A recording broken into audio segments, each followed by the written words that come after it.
होकर समुद्र मंथन करने लगे। असुरों ने वासुकी नाग का मुख पकड़ा और देवताओं ने उसकी पूंछ। विष्णु जी ने कच्छप अवतार धारण किया और मंदराचल पर्वत को अपनी पीठ पर स्थापित कर दिया। मंथन शुरू हुआ। कभी पर्वत नीचे धंस जाता, कभी रस्सी ढीली पड़ जाती। असुर और देवता थक कर बैठ जाते। तब भगवान विश्वकर्मा जी फिर से व्यवस्थित करते, रस्सी कसते, पर्वत को स्थिर करते और मंथन को गति देते। मंथन के प्रारंभ में कालकूट विष प्रकट हुआ। उसकी ज्वालाएं इतनी तीव्र थीं कि देव असुर सभी भयभीत हो उठे। पूरे ब्रह्मांड में हाहाकार मच गया। देवता बोले, हे विश्वकर्मा, अब क्या होगा? यह विष तो हमें और सृष्टि को नष्ट कर देगा। भगवान विश्वकर्मा ने शांत भाव से उत्तर दिया, धैर्य रखिए, हर समस्या का समाधान है। तब सभी देवता शिव जी के पास गए। महादेव ने करुणा करके उस विष को अपने कंठ में धारण कर लिया और नीलकंठ कहलाए समुद्र मंथन आगे बढ़ा। धीरे धीरे दिव्य रत्न, कामधेनु, ऐरावत हाथी, अप्सराएं और अंत में धनवंतरी देवता अमृत कलश लेकर प्रकट हुए। लेकिन मित्रों, अमृत को सुरक्षित रखना आसान नहीं था। असुर उस पर झपट पड़े।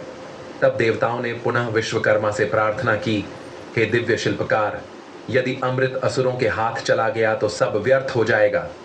कृपा करके कोई ऐसा यंत्र या पात्र बनाइए जिससे अमृत सुरक्षित रहे।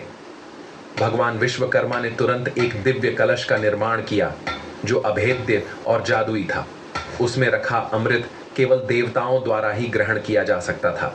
यही कारण है कि अमृत असुरों के हाथ पूरी तरह नहीं लग सका। समुद्र मंथन के पश्चात देवताओं की शक्ति लौट आई, लेकिन असुर अब भी बलशाली थे। तब विश्वकर्मा ने देवताओं को अद्वितीय शस्त्र प्रदान किए। इंद्र को वज्रायुध, जो दैत्यों का संहार करने वाला बना विष्णु को सुदर्शन चक्र, जिससे धर्म की रक्षा होती है। शिव को पिनाक धनुष और त्रिशूल कुबेर को अद्भुत पुष्पक विमान, जो इच्छा अनुसार कहीं भी जा सकता था। इन सब निर्माणों के कारण देवताओं की विजय सुनिश्चित हुई।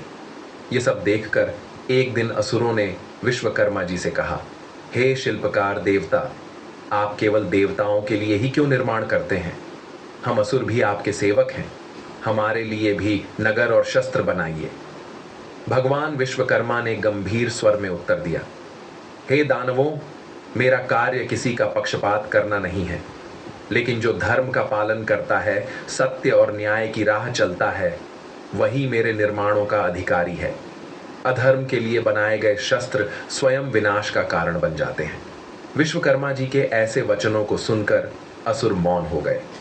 मित्रों, इस प्रकार भगवान विश्वकर्मा ने समुद्र मंथन की कठिन प्रक्रिया में अपनी अद्भुत शिल्पकला और ज्ञान का परिचय दिया। उनके कारण ही देवताओं को अमृत मिला, दिव्य शस्त्र प्राप्त हुए और धर्म की दोबारा स्थापना हुई। यही कारण है कि भगवान विश्वकर्मा को केवल देवताओं का ही नहीं, बल्कि संपूर्ण संसार का प्रथम अभियंता माना जाता है। उनकी महिमा बिना किसी निर्माण कार्य के पूर्ण नहीं मानी जाती। आज भी जब कोई व्यक्ति नया घर, कारखाना, मशीन, वाहन या औजार उपयोग में लाता है, तो पहले भगवान विश्वकर्मा की पूजा करता है। भगवान विश्वकर्मा केवल देवताओं के शिल्पी नहीं हैं, वे संपूर्ण जगत के वास्तुकार हैं। उनके बिना कोई भी निर्माण संभव नहीं। सृष्टि के प्रारंभ से लेकर कलयुग तक हर युग में भगवान विश्वकर्मा ने अलग अलग रूप में योगदान दिया। सत्य युग में उन्होंने देवताओं के दिव्य लोकों का निर्माण किया। त्रेता युग में उन्होंने अयोध्या नगरी को और भी भव्य स्वरूप दिया और लंका नगरी को स्वर्णमयी बना दिया। द्वापर युग में उन्होंने इंद्रप्रस्थ जैसे अद्भुत नगर और महलों का निर्माण किया। कलयुग में भी विश्वकर्मा की ही देन है कि मनुष्य आज तक भवन निर्माण, औजार, कला, स्थापत्य और मशीनरी की ओर आगे बढ़ता आया है।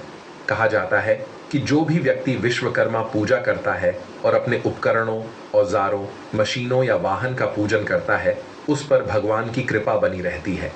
उसके कामकाज में बाधा नहीं आती। मशीनें और औजार लंबे समय तक ठीक रहते हैं। व्यवसाय और उद्योग में प्रगति होती है। जीवन में स्थिरता और समृद्धि आती है। आज भी कारखानों, कार्यालयों, दुकानों और घरों में 17 सितंबर को विश्वकर्मा जयंती मनाई जाती है। लोग अपने वाहन, औजार, मशीन, कंप्यूटर, औद्योगिक उपकरण आदि की पूजा करते हैं। कार्यस्थल को सजाया जाता है, मिठाइयाँ बांटी जाती हैं। कर्मी और मजदूर इस दिन आराम पाते हैं और उत्सव का आनंद लेते हैं। यह दिन केवल धार्मिक ही नहीं बल्कि सामाजिक और औद्योगिक उत्सव भी बन चुका है। एक बार देवताओं और आशियों ने भगवान विश्वकर्मा से निवेदन किया, हे देवशिल्पी, आपने लोक लोकांतरों का निर्माण किया, दिव्य महलों और नगरों की रचना की, देवताओं के अस्त्र शस्त्र बनाए, परंतु हमें यह बताइए कि मनुष्य जीवन का सच्चा निर्माण किसे कहते हैं। तब भगवान विश्वकर्मा मंद मुस्कान के साथ बोले, हे देवताओं, जिस प्रकार मैं पत्थर, धातु और लकड़ी को तराश कर अद्भुत आकार देता हूँ, उसी प्रकार मनुष्य को भी अपने जीवन को सद्गुणों से तराशना चाहिए। यदि कोई मनुष्य केवल भवन और मशीन बनाए पर अपने मन को न बनाए तो उसका निर्माण अधूरा है। सच्चा शिल्पकार वही है जो अपने हृदय में भक्ति, सत्य, करुणा और परिश्रम का महल खड़ा करे। औजार और यंत्र तो केवल साधन है, परंतु आचार और विचार ही वास्तविक दिव्य रचना है। विश्वकर्मा जी ने अपने शिष्यों और कारागीरों को संदेश दिया कि तुम्हारे हाथों में जो औजार हैं वे केवल धातु नहीं बल्कि तुम्हारे भाग्य को गढ़ने वाले दिव्य शस्त्र हैं। कभी आलस्य मत करो, क्योंकि आलस्य से औजार कुंद हो जाते हैं। कभी अहंकार मत करो, क्योंकि अहंकार से कला नष्ट हो जाती है। और कभी निराश मत हो, क्योंकि निराशा से परिश्रम की शक्ति क्षीण हो जाती है। याद रखो, जो व्यक्ति मेहनत करता है वही सचमुच भगवान का प्रिय होता है। मित्रों, विश्वकर्मा पूजा केवल मशीनों और औजारों की पूजा नहीं है। यह उस परिश्रम, उस श्रम और उस तपस्या का सम्मान है जिससे संसार चलता है। जिस दिन मनुष्य अपने कर्म का आदर करना सीख लेगा, उसी दिन उसका जीवन भव्य और समृद्ध हो जाएगा। एक बार एक साधारण बढ़ई ने मन ही मन भगवान विश्वकर्मा से प्रार्थना की, प्रभु, मेरे पास न महल है, न नगर, न ही दिव्य शस्त्र। मेरे पास केवल लकड़ी और छेनी हथौड़ी है। क्या आप मेरी सुनेंगे? भगवान प्रकट हुए और बोले, वत्स, तुम्हारा परिश्रम ही मेरी पूजा है। तुम्हारे औजार मेरे लिए उतने ही पवित्र हैं जितना इंद्र का वज्र या विष्णु का सुदर्शन। तुम सच्चे शिल्पकार हो, क्योंकि तुम अपने श्रम से लोगों के जीवन में सुविधा लाते हो।